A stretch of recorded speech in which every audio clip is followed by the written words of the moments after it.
ओम सहनाववतु सहनौ भुनक्तु सह वीर्यं करवावहै तेजस्विनावधीतमस्तु माँ विद्विषावहै। उपनिषद कहते हैं हम सब लोग साथ में प्रेम से रहें, साथ भोजन करें, सबका भला सोचें। ये जो वैमनस्य है, जो द्वेष है समाज में, ये किसी का किसी के प्रति न रहे। सहनावतु सहनौ भुनक्तु सह वीर्यं करवा, आगे बढ़ें तो सब साथ में बढ़ें।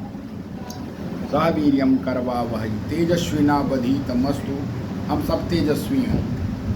माँ विद्विषावहै, कोई किसी से द्वेष न करे, ऐसा उपनिषद हमें बताते हैं। तो वो हमें अपने जीवन में आचरण में, जैसे आज पूरे समाज में ये व्याप्त है कि कब तीसरा विश्व युद्ध न शुरू हो जाए। सारी दुनिया में चारों तरफ इसी भय में लोग जी रहे हैं। कितने अरबों साल लगाए जब ये पृथ्वी बनी, और कितना साल वर्ष लगे हैं जब ये मनुष्य जीवन इस पृथ्वी में आया, इस ग्रह में आया, और कितना समय लगेगा उसको बनने में, कितना लगा और मिटने में कितना समय लगेगा। किसी ने पूछा था कि तीसरा विश्व युद्ध कब होगा, तो उस वैज्ञानिक ने कहा मैं ये नहीं बता सकता तीसरा कब होगा, लेकिन मैं ये बता सकता हूँ चौथा कब होगा। किसी ने पूछा जब तीसरा नहीं बता सकते तो चौथा कैसे बता सकते। उसने कहा अगर तीसरा हो गया तो फिर चौथा कभी नहीं होगा, तो कोई बचेगा ही नहीं। अब इस तरह का युद्ध होने वाला है, इसलिए हम सब लोगों को मिलकर के ये प्रयास करना है कि किसी भी प्रकार से ये तीसरा विश्व युद्ध न हो, क्योंकि इससे पूरी मानवता नष्ट हो जाएगी, इससे पूरी प्रकृति नष्ट हो जाएगी। फिर सदियों तक इस ग्रह में जीवन पैदा न हो सकेगा, सदियों तक इस ग्रह में बर्फ ही बर्फ रहेगी, इसमें कोई जीव फिर पनप न सकेगा, जीवन प्राप्त न कर सकेगा। फिर ये जो समाज में हमें चारों तरफ दिखाई पड़ रहा है, ये सब कुछ नहीं रहेगा।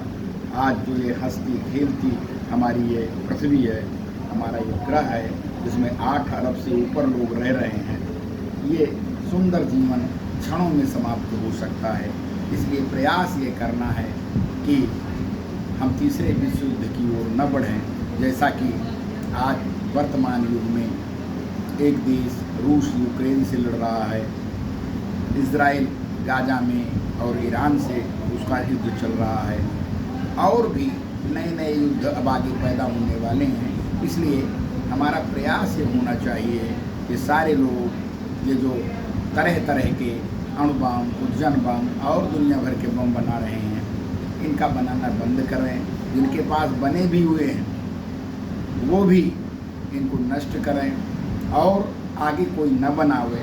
हम तरह तरह के ड्रोन बना रहे हैं जिसमें अब मनुष्य की भी ज़रूरत नहीं है, वो ड्रोन ही जाएगा, वो ड्रोन ही अपने आप सब कार्य करेगा, और वो स्वयं भी वहाँ नष्ट हो जाएगा ड्रोन, लेकिन वो न जाने कितने लोगों को नष्ट कर देगा।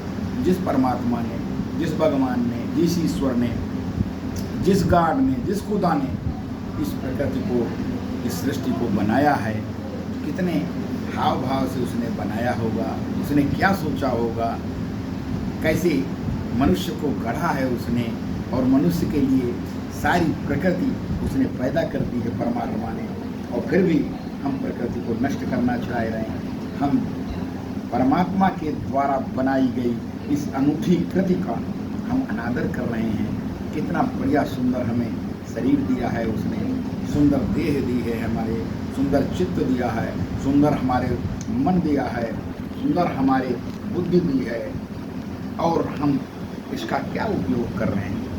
तो बिजली हमारे लिए बनाई गई इसलिए कि हम बिजली का सदुपयोग करेंगे, लेकिन अगर कोई जान करके बिजली के तार नंगे हाथों से पकड़ ले तो वो अपने जीवन को गंवा देगा। हमारे लिए सूर्य है जो हमें जीवन देता है, हमारे भीतर प्राणों में संचार पैदा करता है। हमारे लिए चांद है जो हमें रात्रि में शीतलता प्रदान करता है। हमारे लिए हवा है, हमारे लिए जल की व्यवस्था परमात्मा ने की है। जैसे बच्चा पेट में गर्भ में आता है तो पहले से भगवान दूध की व्यवस्था कर देता है, उसी प्रकार से हम जब आए हैं तो हमारे